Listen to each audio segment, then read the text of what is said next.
Welcome. I'm Kevin Miller. This is a podcast for your personal evolution. In this episode, a reminder that self-worth is not earned. So to make that statement, which is subjective, we need to clarify what's meant by self-worth, what I mean by self-worth. And I have 9 kids. So did they have any self-worth as infants? Or no, because they hadn't earned their self-worth yet. How about as toddlers or kindergartners? Well, my belief now is they were born with self-worth. They deserve to have value in the world just because they exist. I think of the Rocky Mountains that I live in, and I don't think anything that I can perceive has to earn its worth. It has its worth just because it's there. It exists.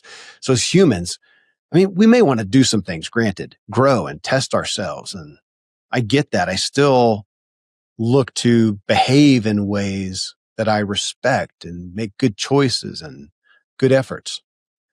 But like Viktor Frankl in a Nazi concentration camp, I want my self-worth not to rely on anything that I have to do. It's just who I be. Well, I wish I'd understood this earlier in life. I spent so much time working to earn my errant concept of or ignorance toward my self-worth. So in this episode, I bring on a wonderful guide for this topic, Michelle Maros. She's the co-founder of Peaceful Mind, Peaceful Life. It's a nonprofit that's inspired a global community dedicated to mental health, mindfulness, and emotional well-being. And she co-hosts a really popular podcast. It's called Life Happens with Barb Michelle. It's alongside her mom, Barb, where they have these heartfelt conversations, blending personal stories, spiritual insights, and practical tools for navigating life's ups and downs. Michelle's devoted herself to extensive training in meditation and mindfulness and has a deep passion for helping people cultivate happiness, fulfillment, and inner peace. She's become a leading voice of her generation, reminding people that inner peace, like self-worth, isn't found in perfection, but in showing up each day with intention and compassion and authenticity. So she just came out with a book called Dear Friend, Daily Notes for Contemplation, Connection, and Clarity. I relate it to a daily devotional and have been inspiring and reminding myself with her daily insights. As you'll hear, I'm gifting some people in my life with this book for Christmas. So coming up next, my discussion with Michelle Maros and talking about how to understand and accept our self-worth. Let's evolve ourselves. Michelle, when your book came across my desk, Dear Friend, Daily Notes for Contemplation, Connection, and Clarity, the word contemplation itself has become a dear friend for me. I think the idea of a contemplative life has been attractive for a long time, but actually embodying it took me a while. So thank you. I'm eager to discuss it. Thanks for being here today. Hi, thanks for having me. I've been on a few podcasts and I've been talking about the book since it came out in November. And you're the first person who's pulled out contemplation from the book and wanted to dive into that, which is super interesting because I resonate with what you said as, embracing the concept of contemplation in your life and what does that look like? And I'm super grateful that stuck out for you. I think it was a podcast recording we did last week and got on that topic of what do you do? So what do you do? And we all, of course, even leading with that, what do you do? Yeah. And so we were playing with that. And of course I said, let's start leading with, so what do you be? What do you be? I love it. And the response, we were laughing. I cannot remember who it was with, but we were laughing about it. And I said, gosh, if I looked at that, what, or even if I looked at what do I really do if you videotape me? Yeah. Apparently I sit around and think a lot. Ooh. And ponder a lot and contemplate. I love that. Even consider. But I think if we're not contemplating, again, the contemplative life, I revere people who I perceive that way, but I haven't always been that way. And I was curious about I heard little tidbits of your own story, but it doesn't sound, have you always had a contemplative life? How's your evolution been? That's so interesting. And just going back a little bit, there's somewhere in the book that there's an entry about being a human being, not a human doing, which I think is Yes. like so much of what you're talking about, and going into like, what do you do, and labeling yourself as like, I'm a actor or a doctor. And it's like, okay, Yeah. yeah, that's like some of the acts that you perform throughout the day, but does that really define you as a whole person? And I think that conversation, can really go deep if you let it. But I would say I've been a contemplative, or I don't know if I would have used that word as a child, but I've been always a curious person. My mom was always growing up for me. She went into treatment before she had me, in treatment for an eating disorder. And she learned meditation and mindfulness. So that was in the 80s, kind of before I think some of these practices became so mainstream, even yoga and getting into therapy. And then when she ultimately had me and was raising me, I was around her when she was, practicing some of these things or talking about some of these things. And so I don't know, I think I grew up feeling curious about the human existence and some of those, large existential questions. And I've always liked quotes and reading things that people have said about their lived experiences, um, challenges that people have gone through and what helped them get through it, and all of that. So I would say now, as I'm an adult, uh, I've always wanted to learn and be a learner and to learn new things. And so contemplation for me on the external with like obtaining knowledge, but then the internal, like really starting to get to know myself on a deeper level, has been a huge part of my life. I think there's another quote in my book, not to always like reference my book, but I heard this quote from actually one of my mom's favorite authors who you might like because he talks a lot about the contemplative life, is James Finley. And he has a quote that says, like, can you live your whole life never actually knowing the person who is living it? And that, when I heard that, struck me so deeply because I for sure went through periods, especially in my 20s, where I was trying to figure myself out, of probably not knowing myself or not knowing the real me. And that would seem like such a terrifying way to live my entire life, of not actually taking the time to get to know the person that's actually living this life. All of that to say, yeah, and I kind of geek out about all of it. Tell me about, so I'm curious, your mom, who you obviously do a lot of work with Yep. today, back in the 80s. So, I mean, you kind of grew up amongst some of these concepts that we're going to talk about today, as far as understanding yourself and inner peace and mindfulness and these things. So you grew up amongst those, but now you just said you're into your 20s and whatnot, and were not knowing yourself, at least not to a certain level. And I'm curious about that, Michelle, because I grew up in the personal development home, and my Mm. dad ended up as a renowned personality in the space there. And I grew up with achievement and performance and goals and some aspects. I think I would have said self-actualization, but it's not fair. I I very much missed me, looking Yeah. in the mirror, me. And I'm tempted to say, because I'm unclear on how to define it or to clarify it otherwise, but on who I was emotionally or Mm. as a soul, even. I don't know. I was more like a performing tool, and I Yeah. understand myself that way, and discipline and social awareness and how to win friends and influence people. And I missed me. So again, with Yeah. you growing up amongst some of these concepts that you've now devoted your life to, and yet saying, yeah, but there was a good while of unawareness. Yeah. How do you view that now? I love that. I really love that question because I did grow up with it. My mom would, have a little sign on the door that says, I'm meditating, keep quiet. And we all knew that she was going in there to do this thing that meant a lot to her. And, she would talk about how it had helped her, especially in regards to her recovery and staying, in recovery from her eating disorder.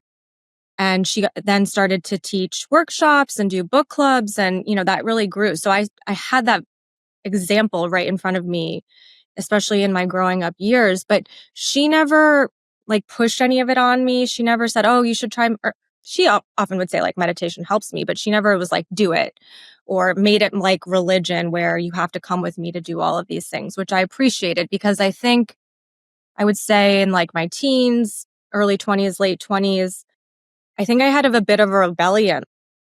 You're doing this and this works for you. And again, at that time too, then all of these practices weren't so mainstream. So I'm like, you're weird. Or, this isn't what normal people do. Uh, None of my friends are talking about this, or, viewing life through these lenses. So I don't need to contemplate that or think about that. And I think for a long time, especially with some of my family dynamics with my parents being divorced and just having some, family trauma, I often kind of wanted to be a normal person, whatever I thought that was at the time. And so I think teens, 20s, going to college, even post college, I kind of just became a chameleon of like whatever other people were doing is what I thought would make me normal or fit in. And I think that's really kind of how I lost a lot of the connection with myself, because I was so focused on, okay, if that person is doing that, I'm going to, follow suit, or, you know, anything to fit in. And I, in my mid to late 20s, going through a lot of huge life transitions, a breakup that, was many, many years of a relationship, switching jobs, switching where I lived, forced me to realize like, wait, I don't know anything about myself. I've like watered down my discernment and my ability to know what I actually want, to where like I feel like I'm having to start over completely. And that was what led me. The one thing that I was super interested at that time was yoga, because that was the place where I could go to feel like I could be with myself and kind of escape so much of what was happening for me in the external world. And it was there, I was like, I'm going to go do a teacher training. In my teacher training, my teacher was like, let's talk about meditation. And I remember after that one particular class, I went to my mom. I'm like, I'm learning about meditation now. And she was like, well, welcome, welcome to the conversation.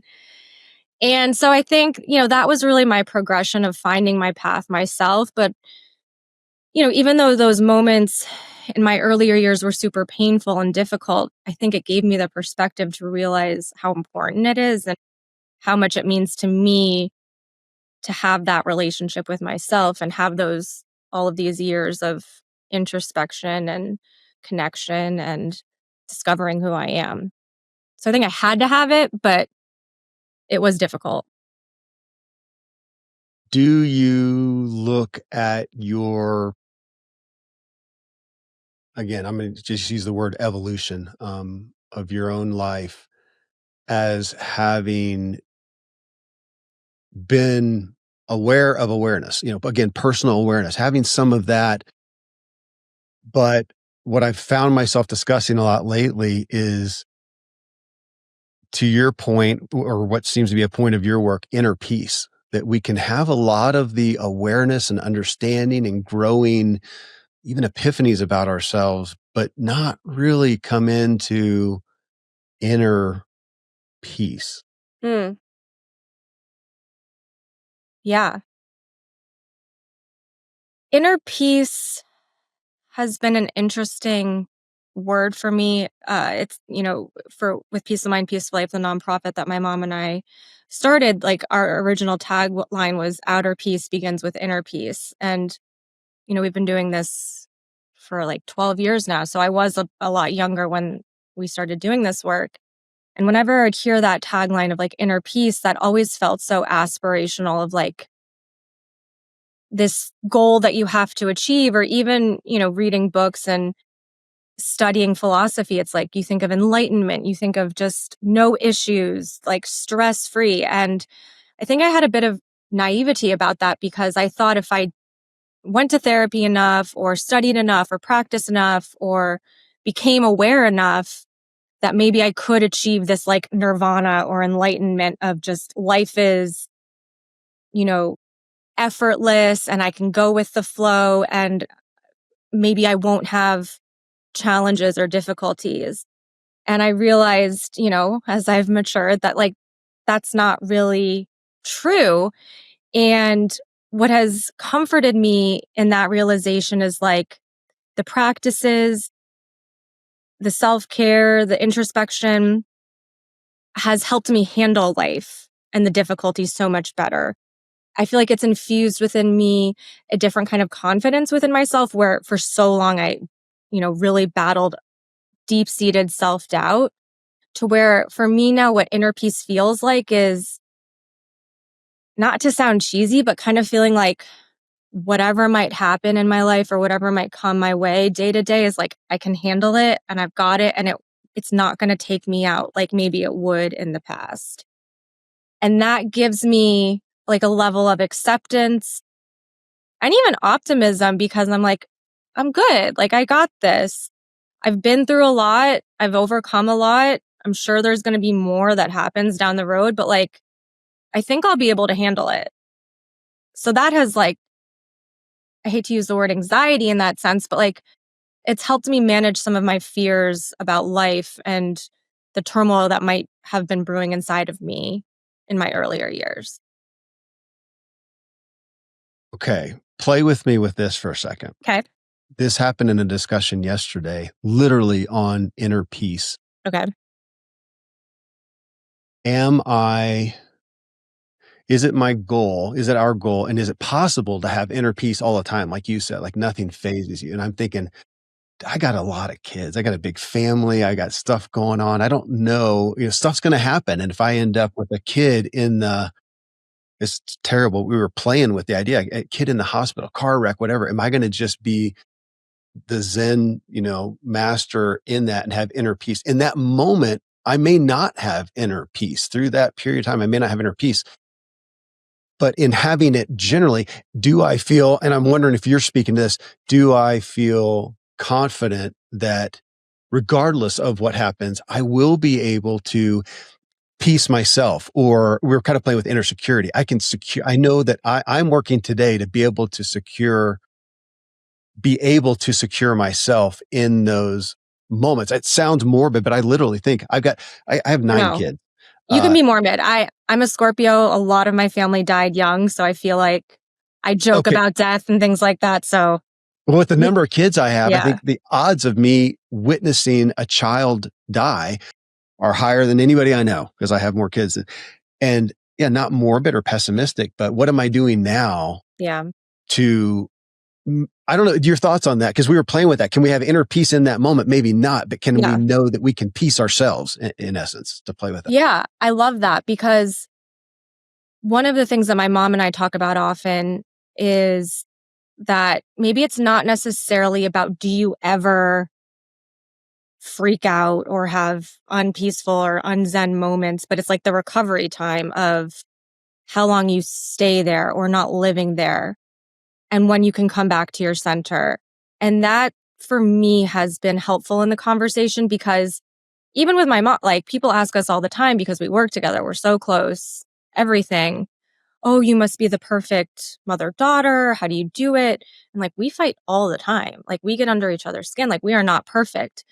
But I think what's helped us over the years is like the recovery time of we can get into a disagreement, maybe take some space to figure it out and then come back and be like, okay, let's work it through. So even if I ever have moments where maybe I'll have a knee-jerk reaction and say something I don't mean or get super stressed out about something, I more so think about like, can I come back to myself and recenter and then act from that place to kind of work through it or communicate about it or figure it out from there? Because again, like so much of my younger years, I would live in that anxious, unsettled place and then act from it and let that linger for probably longer than it needed to. And then like write stories and ruminate and just everything. And I think the piece that I seek or that like resonates with me the most is where something can happen. It can be difficult or traumatic, and I can have the emotions that like naturally will come up. But then I can be like, okay, come back to myself. What do I want to do? Or how do I want to act? So it's like that constant checking in with myself and not being upset with myself if I have like big emotions, especially in, difficult circumstances, because I think that that's normal. So it's all about the recovery time for me. Well, talking about the circumstances, as you're talking, I'm thinking, yeah, if we look at inner peace, I've had to remind myself some that it doesn't mean that the issues won't happen in my life. No. And I was thinking as you were talking, like, instead of it will be okay, I can have some assurance or maybe some faith that I don't know if it will be okay, but I will. Yeah, I will be okay. I love And if that. I'm okay, generally, it's probably going to help it Yeah, have the better possibility of being okay. How's that yeah, track? I like Yeah. that, because I think then you can act from that place, or maybe say something or do something that will help the situation rather than make it worse or double Yeah. down.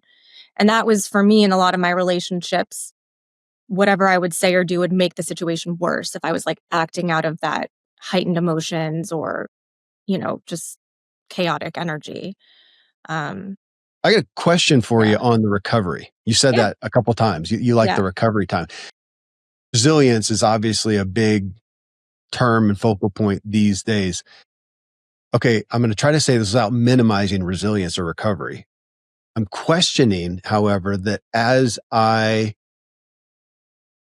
connect with myself, which I want to get into with you on some topics of your book too Yeah. in a second. But as I do that and as I have more inner peace, can I have a better possibility of in the moment of the issue of being adaptable in a sense too, to where I'm going to dumb it down now to where I don't fall down. So I have to get back up, which I think about Yeah. resilience. So I love resilience, but I also am thinking, can I become continually more adaptable? So I'm not having to rely on resilience. Thoughts? Hmm. That's a really interesting question. Resilience is thrown around a lot. And I think, hate to say it this way, but I think there's like varying degrees of challenges that require us to cultivate resilience. Sometimes, like, we're faced with huge trauma or loss or grief or, life upheaval. And I don't know if we necessarily need to first feel like we have to be resilient with it rather than like, okay, in my mind, I'm thinking about one of the big challenges in my life. My dad passed away unexpectedly when I was 21 in his sleep. And I think in that moment, like, I had to first just like feel all of my emotions about it and like have that messy experience of like grief and sadness and then like, what the hell, and just all of it. And then I think after that, it's like starting to think about resilience of like, okay, do I want to live here in this messiness, or what does it look like to move on or to kind of go on with your life in a normal way? Um, but I think generally speaking about resilience, I don't know if I ever view it as like I'm never going to fall down, but if I do, I can handle it. Um, or maybe I won't be down for so long as I might have been in the past. Yeah. Because I mean, I don't know what's going to happen, today or tomorrow in my life that would be a challenge that I've maybe never faced before. So I would like to think that I've got it. But I wouldn't want to tempt fate and say like, it's not going to get me down, because who knows? Um, but I think when I really think of resilience, it's that connection that you're talking about where, okay, something tragic has happened to me. I'm feeling really low, like connect with myself. What's going on? What am I feeling? What is brewing some of these feelings, and just picking that apart and having those conversations with myself. So then I can figure out, okay, like, well, what do I need now? Do I need to like take some time and rest? Do I need to go see a friend and like get out of my own head? Like, what do I need here to move forward? Um, and so that to me, I feel like the conversations with myself help me to fuel resiliency in the difficult times. Okay, you just said connection with self. So again, your tagline here, daily notes for contemplations, connections, and clarity. Yeah. And connection has always been for me in my own head, I define that as external. It was my connections Mhm. out here. Yeah. I never got, Michelle, I think it was, I have to go look back 4 or 5 years ago. I had Robin Sharma. I don't know if you Mhm. know Robin. I had him Yeah. on the show. And it's back when I used to do these two-part shows, and this was on just him personally, like his personal habits or Mm. whatnot. And I asked about relationships, Mm. his habits, and he said something to the effect of, I'll never forget it. He says, "Well, first, my first focus is my connection with my relationship with myself." He said, I had not ever really conceived of that. The concept hit me, though it didn't take root, obvious to Yeah. my own journey. So when you say connection to self, I, that may be your norm being in this industry that I've been in for all my life in essence. But even in doing this again, I missed that. And Mhm. I did not hear, I still don't really Yeah. connection to self. And it feels paramount, and you're Yeah. speaking it here, but I feel like this is not the norm. This is not mainstream. No. We as a culture don't get this. I think because, I mean, at least from my experience growing up, like, we were kind of taught that that's selfish, or like, I always was taught in school, like, having a fear of being selfish or self-involved or too focused on myself. And so I think so many of us grow up with the belief that any kind of taking into account something about yourself or taking time to focus on yourself or what's going on with you could be perceived as selfish or not caring about others, or that makes you a narcissist, or, any of those words that we hear where people are just too singularly focused on self. And I don't know if that's like a society wide thing where it's all ingrained in us. And so we just don't think it matters. But I think we're also not taught, we're taught in school about what it means to be a good friend or a good family member or a good member of society. But we're not taught, like, how do you relate to yourself? Like, how do you talk to yourself? How do you treat yourself? If you make a mistake, are you super hard on yourself and never forgiving yourself for the things that you've done wrong? Self forgiveness, self compassion. We're not taught these tools. Again, I think out of fear of being deemed selfish, but I just don't ever think at least from my experience, being born in the 80s and growing up in the 90s and now being an adult now, like, that was never in my, sphere or my lexicon of like, oh, how do you relate to you? Or do you know yourself? Or do you like yourself? Or do you consider your needs and wants?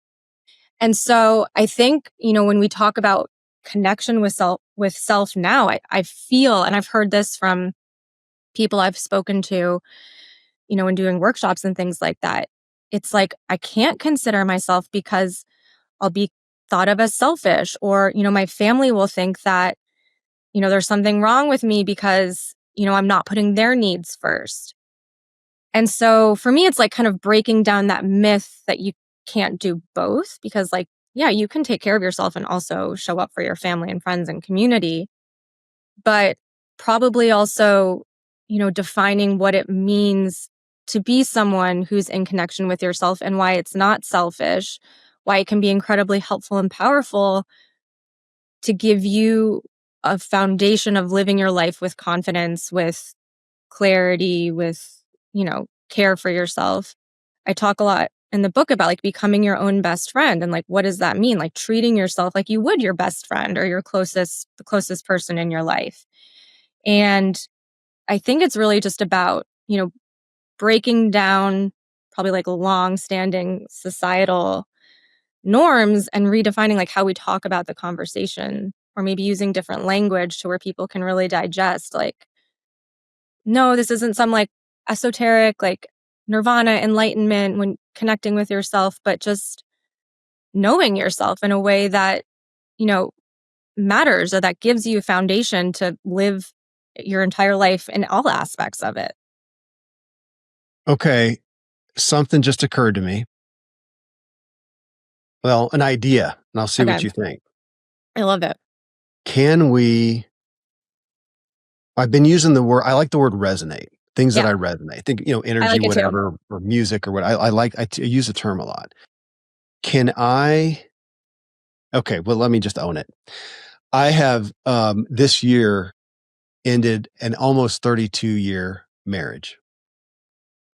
I haven't thought about it this way, or I could say this in relationships overall, but I'm gonna own it here. We had a lot of areas and aspects where we resonated. Mhm. When it comes down to it, though, I do not believe that we adequately connected Mm. and remained connected. And I am now thinking, well, how could we? We had never connected with ourselves. Mm. Um, and when we did, I think we had too much damage there. But even there, you and I, we may have similar values, thoughts, ideas, and we're resonating. We can have a great resonance here and give value to each other. Did we? I'm trying to separate out connection, because it's easy to say, "Oh yeah, gosh, Michelle was great. And we talked, and there were good Yeah. questions, and we really connected." Maybe we did. I don't know, but I'm playing with resonance versus Mm. connection. Just first Yeah. thought. That's super interesting. Um, it does seem like resonance could be a little more surface level. You could have a conversation with a stranger or someone on the street or even on a podcast and feel like, yeah, we really got into a flow. And maybe connection is something a little bit deeper where I don't know, because I know we're putting definitions around a word, but to me, I like the distinctions. I help yeah, myself with no, these distinctions. And I if love if it. if you, I mean, does it help to think romantically Yeah, of I think, people? Go ahead. no, go ahead. Well, just that we can resonate with people, but then with some, there's this further connection. Well, of course, my point though is, can we really connect if we haven't connected with Ourselves. ourselves? And I'm questioning in my own history, because I feel like today I am connecting with Yeah, people like I never have. And I feel like I'm doing less. Back to yeah, your selfishness. I almost feel I'm doing so much less for my kids, for my friends, as far as literally being the fixer, being the whatever, Johnny on the spot, yes man, all these things that I did I'm a fawner in that concept. And I'm not fawning. I mean, yeah. dramatically less. And yet the connection, and I feel like all I'm doing is connecting with myself, and I'm watching it without fully comprehending. So, because I think the connection with yourself does breed a new level of presence to where I think that bleeds into relationships of all types where the people in your life feel maybe more seen or understood or appreciated, like you're there and you've got them, even if you don't agree. And I think that might be where there's like the difference between resonance and connection, because like if I think about a relationship that I have with someone and we're connected, I feel like, there's respect to where if we have a disagreement or we see something differently or we're hurt, like I can still maintain the level of respect for the relationship, for the person, while being able to communicate like my feelings. And it's like a safe space to go back and forth. But to your point, if you're not already to some degree connected to yourself, I think there's a disconnect, because thinking about certain situations in my life where I wasn't as connected with myself, again, I felt like I was kind of like a chameleon to where like I had to morph or shape myself to be like the other person to feign connection, but it's not really. It's like a facade, because that wasn't really me and there was no foundation there.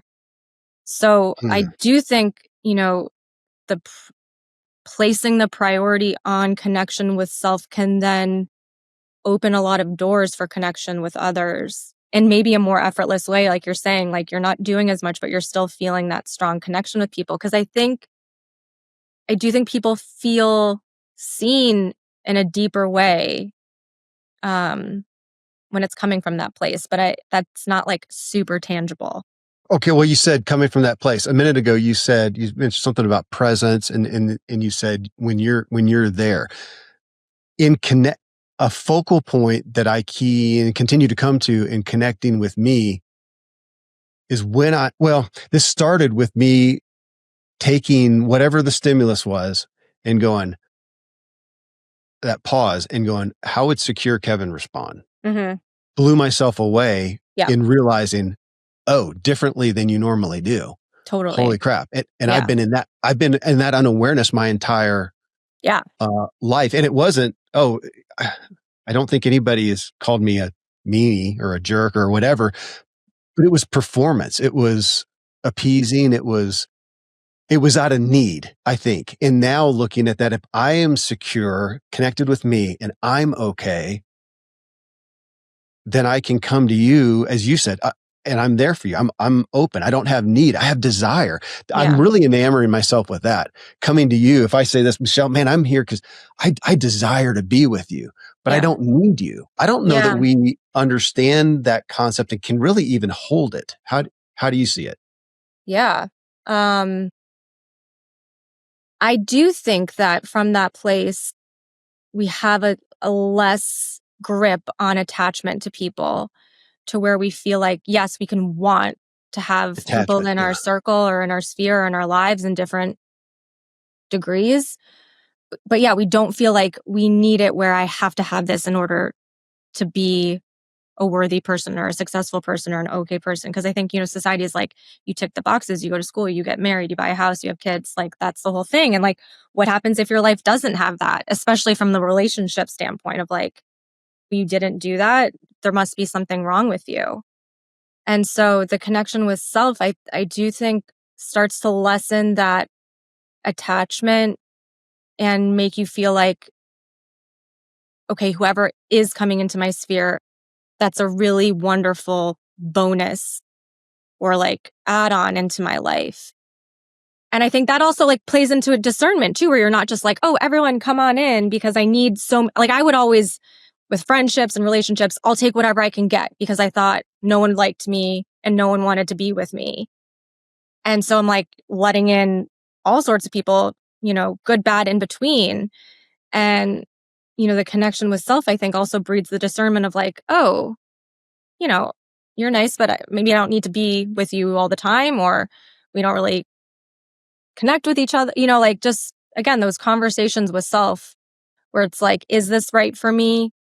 Does this fit into my life or my life, viewpoint? I don't know. I want to pull on a string of something you just said. Yeah. You said the word bonus. Yeah.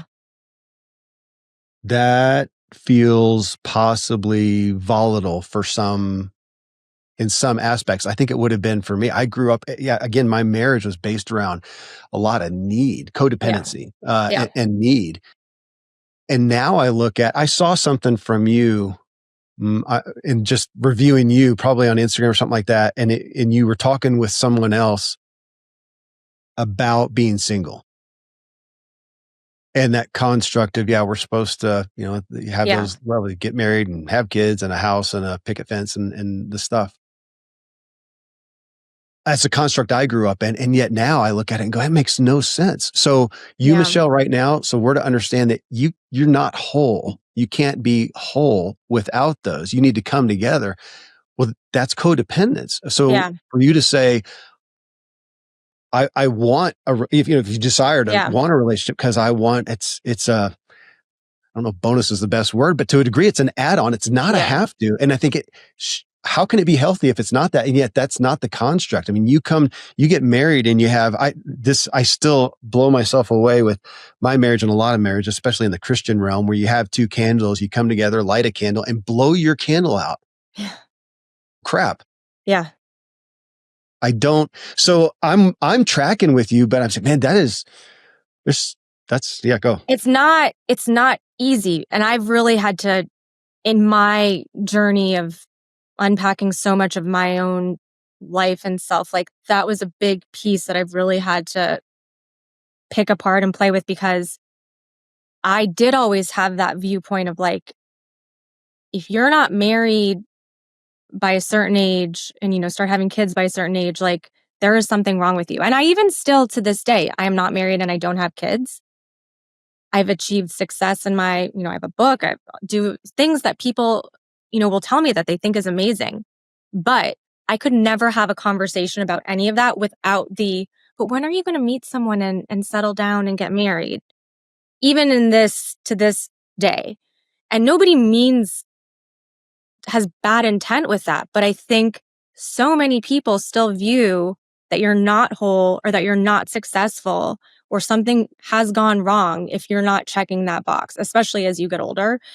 And so how I've kind of picked apart that is I had a lot of crummy relationships in my 20s and 30s and really messed with my sense of self, codependency, confidence, all of that.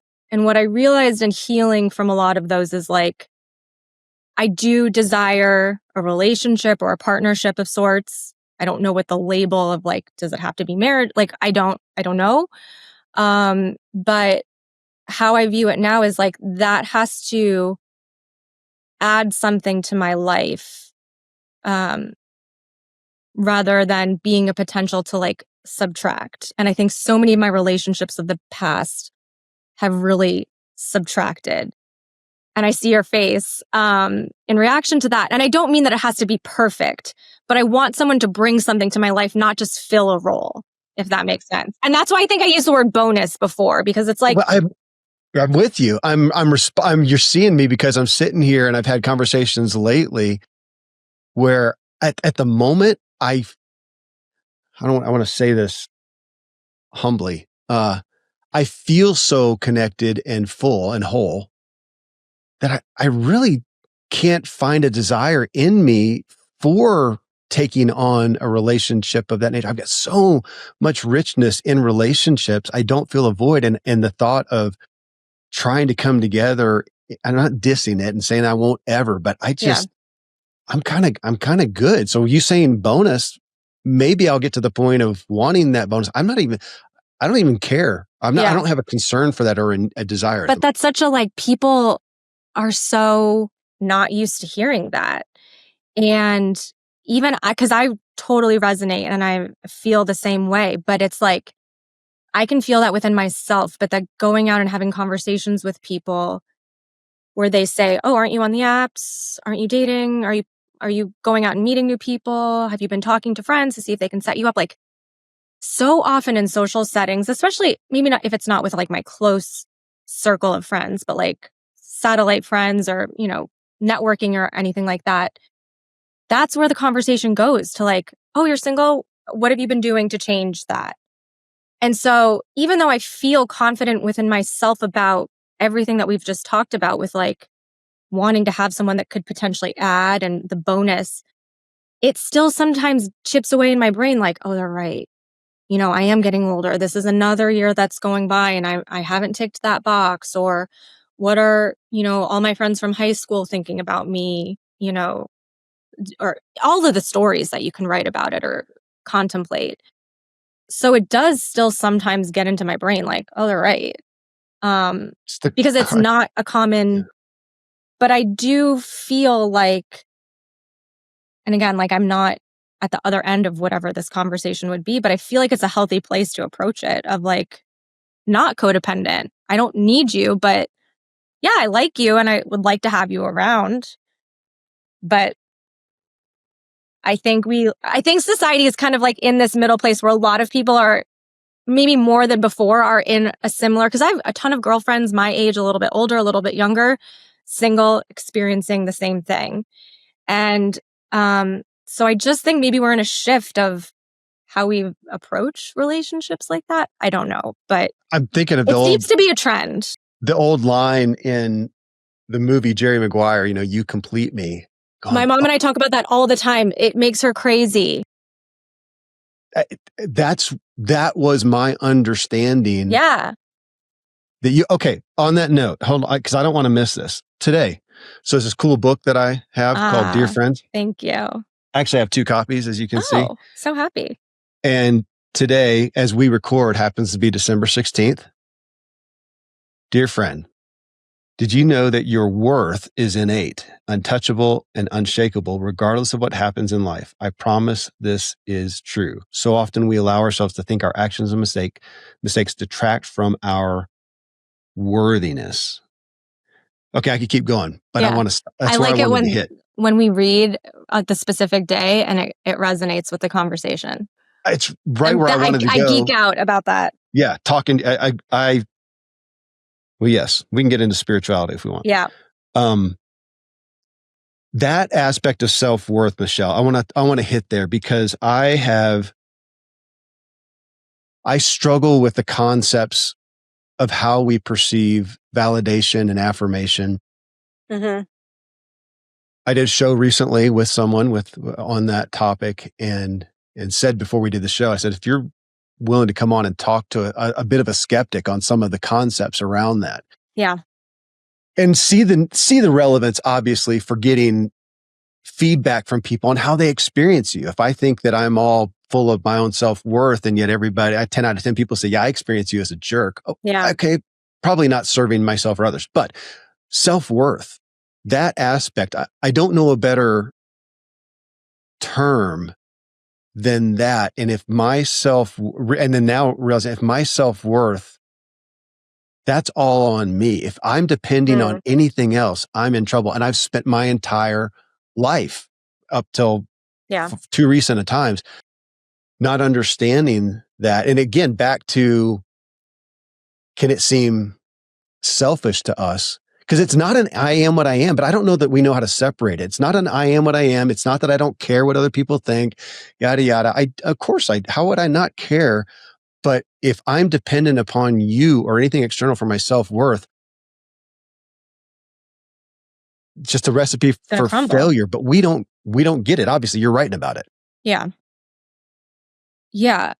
And I everything that I wrote about in the book is like from my lived experience. And when we talk about the concept of worthiness, self-worth, for a lot of my life, I really didn't think that I mattered in the vein of I can't get what I want, or like life isn't going to work out for me. It can work out for everyone else, but for some reason I'm this person that's othered in a sense of just, I'm an unlucky one. And so I'm not worthy of the good things. I can see other people achieve or have the great relationships or whatever, the house, any of that kind of stuff, but it can work for them, but not for me. And so I think that was like the root of my unworthiness conversation within myself. I think there's a lot of different roots for different people, certainly with religion. Like, I think we've often made to believe like we have to kind of like dig ourselves out of all of the sins that we've, done and to be whole and worthy. So I think there's lots of roots to it. But once I started to kind of unpack that conversation within myself and practice, because I'm not perfect and I don't think I ever will be perfect, but being in practice, so like reaffirming my own worth, it has helped me in my relationship within myself. But I think all of that is with the belief that I hold that every person that's living at this time is like living for a reason, has a purpose, is inherently worthy, like is inherently lovable. Like I guess I have to live my life from that viewpoint because that's what I believe. So if that's true, like even if you make mistakes, you're worthy of being loved. Even if you're an imperfect person, like you're worthy of success.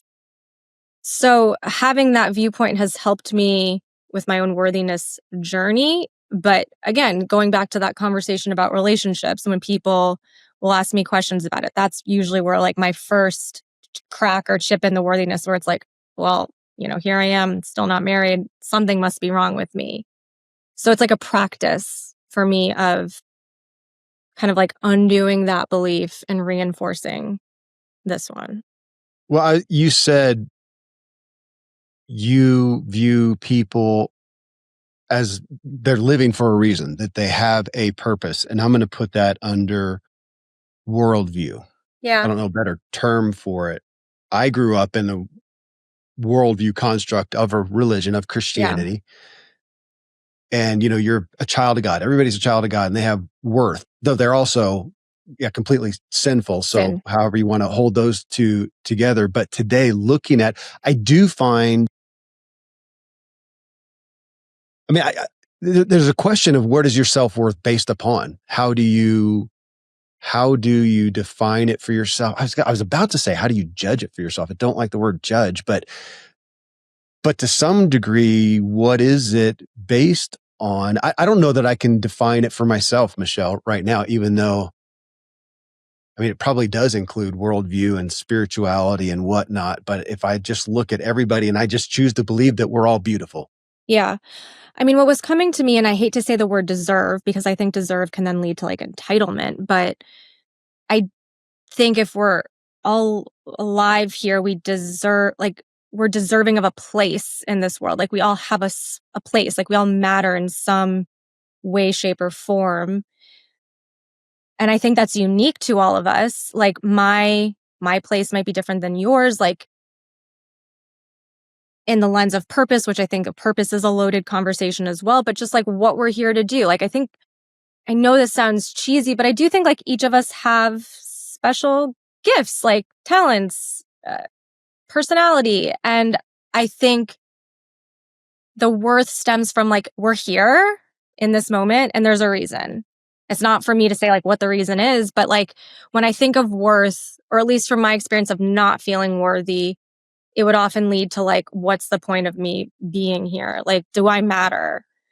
And I know that's kind of like grim if you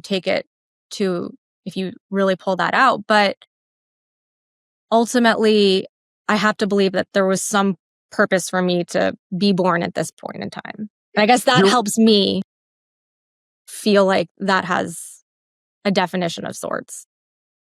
Your word deserve, I just wrote as I'm taking notes here, if I counter like versus earned. Yeah. Earned. Yeah. If self-worth doesn't have to be earned, Yeah. then it doesn't have to be earned. Yeah. That nobody can touch me. One of my dearest friends and partners is a 30-year therapist. And he was playing with the number, not exact, but he says, man, out of 1,000 people, 1,000 patients, clients, whatever. He said, I really only had one guy who was just not triggerable. And he wasn't a psychopath or a narcissist or whatever, kind, considerate guy. But he just, if you told him, hey, I think you're an ass, he would respond with, really? Why? What am I doing that has you perceiving that? But you didn't hurt him. He cared, but you didn't hurt him. And I look at that as I was thinking about that when I read your entry on self-worth, that I want to be, what should, outside of a physical fear, what anxiety, what identities, back to inner peace and security, what should be, how can you threaten me? Can you, Michelle, right here, right now? Can you threaten me? Can my kids, can anybody threaten me? That core worthiness, I want to be a place where, again, no, not that I'm concerned with if you get off this and go, man, I think you're the crappiest interviewer ever. And all you do is talk about yourself and your stupid, whatever. I would be interested, but if I let that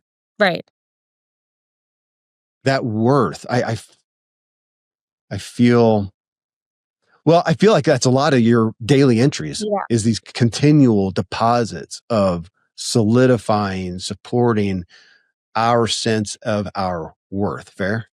Yes.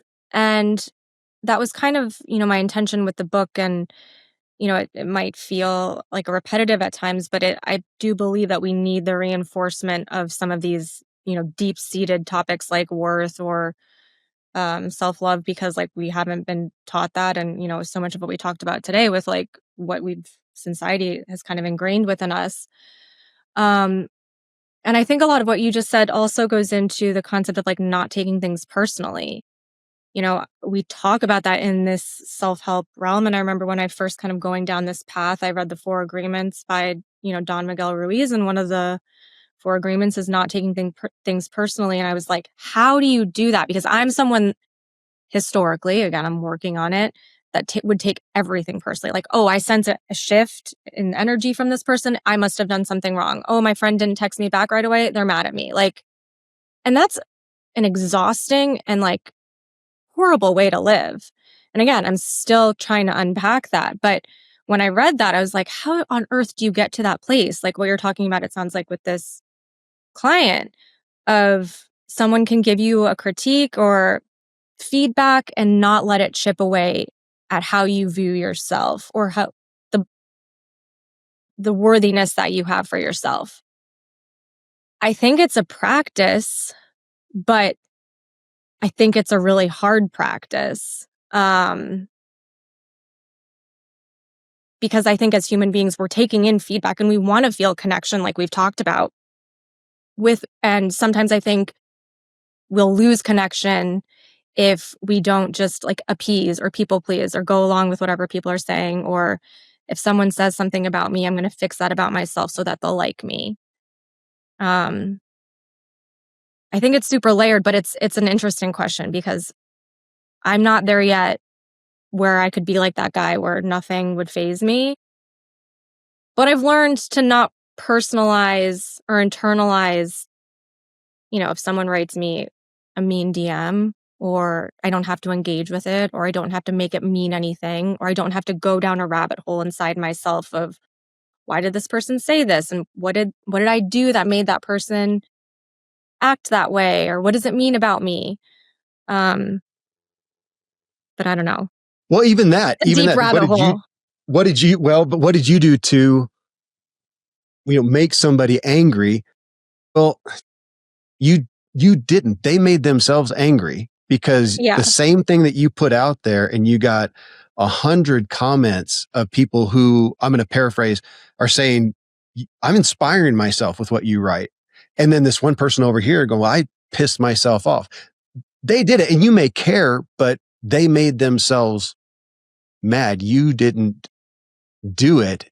Again, I'm coming back to this concept of self-worth. And maybe, do we look at it as it's just a decision, back to worldview I think of so. saying, I'm going to decide, as you said, do I understand correctly? You have decided that you deserve to be okay. You deserve a place in the world, as you said. You don't have to earn it. If I could do the same thing. How would secure Kevin respond? Or am I responding in a fashion to try to earn something? Yeah. That's not The somebody else's earning responsibility to piece. give me. Yeah. Say it again. No, the earning piece is huge because I think even you were mentioning a little bit earlier about like the validation that we get from other people that can reinforce that we're doing a good job or that we are worthy or that, we do deserve to have a place in this world, especially with the internet. Like it's so easy to just feed off of that validation. And then again, like, what is that foundation within ourselves? Like if that goes away one day, do we then all of a sudden not feel good about ourselves? And so I think that sense of feeling like we have to earn it is really where a lot of it can go south because again, I don't know if this is my own worldview, but like I do think it's inherent, but I also recognize that like we have systems in society in place that like can make us feel or think differently. But again, I don't, if someone is listening to this through their own lens, they could be like, what is she talking about? I don't know. That's just where I've come to within my own journey of contemplation of like, I do feel this about everyone. And that has thus helped me within myself. So maybe it was a selfish endeavor to reinforce my own self-worth. I struggle these days to think anything's not at some place a selfish endeavor. Well, Yeah. this was a thought. Okay. And again, as we're recording this on December 16th with Christmas coming ahead, and I Yeah. saw, it was again, a post you did about Christmas. And I got to thinking about the doing, back to that, the doing, the earning, the whatever. I guess you were talking about Christmas stress and finances and stuff like that, I think is what it was. And I've gotten gifts too. There's a whole pile of them next to me, but thinking, okay, this book, right? contemplation, connection, and clarity, that with the best gift I can give everyone I'm gifting, for me to throttle back, sit down, contemplate, connect with me, get clear on me, especially the needs, the threats, the insecurities, whatever, and secure myself back to inner peace. Is there a better gift that I can give? Because everybody's about to go to the holidays and be with people, and you're already stressing about Aunt Hilda and mom and whatever and all this stuff. Is there anything? Well, let's turn it around. Is there any gift we would rather get than everybody just to chill the hell out and can we just be at peace? And yet, are we doing that, or are we? Yeah. I mean, I think that's true. As you were talking, I was thinking about, all of my holiday experiences up until this point, and we would always have, traditionally speaking, like the normal family Christmas stuff. You get the gifts, you open everything up. But all of my family's holidays would be so dysfunctional because everyone was so messed up. And despite on the outside it looking very lovely and how nice, like what a great family environment, I, at least from my experience, would always feel so much inner anxiety and like turmoil of, okay, what's going to happen at this holiday, this Thanksgiving, this Christmas, this 4th of July? No matter the holiday, we would always have issues. And so I think if there was a world where my family could show up in a more sane or connected place, past me would have loved that, because I was always the one that was on edge of like, okay, am I going to have to be the peacekeeper, or, like, what are we going to have to deal with today? And so that would have been a gift for me in my younger years. And, now that my family life has evolved, like we've had deaths, divorces, things like that, like my family in and of itself is a lot smaller, but like we kind of can show up and be joyful and fun. And it's a nice feeling where you're with people that are like, I guess to use your words earlier, like connected, and they see you and they understand you. And you're coming from a place of just like wanting to be together and not have conflict. So I think that's a great gift. But again, like I also recognize that we live in a world where you're expected to show your appreciation in physical gifts as well. So I know it's complicated, but for me as an adult, I appreciate that. Like I'd rather show up to an event and just have a nice time than have a gift. Well, how about this for a gift? I love it. My publisher, was like, we got to push this as gifts because we think it's great. Well, in all reality, I'm thinking right now, because I've got 2 copies here of a kid. I'm going to add this to one of my girls, and I don't get anything but sweetness from her. Best gift she could give me is to give more sweetness to herself. Oh, and if lovely. I can give this book to her, that's the best gift she could give me. I mean, for anybody listening to this show, probably very few people who are pining away for somebody to give them some specific gift, because most of us can get whatever we want for ourselves for the most part. So again, I'm looking and going, there's nothing anybody's going to give me. The best thing if they were just joyful. They were back to what you said. They're just present. They're open to be there, and we can, play the games, watch the shows, for us, do a hike or whatever, and just be well. Back to your selfishness thing. So be selfish. Focus on yourself. Find that inner peace, and please wrap that up. Give it to me. I just, you'll light me up. Because all the gifts is like a bonus, going back to the bonus conversation. Like having that would be so lovely. Yeah. Yeah.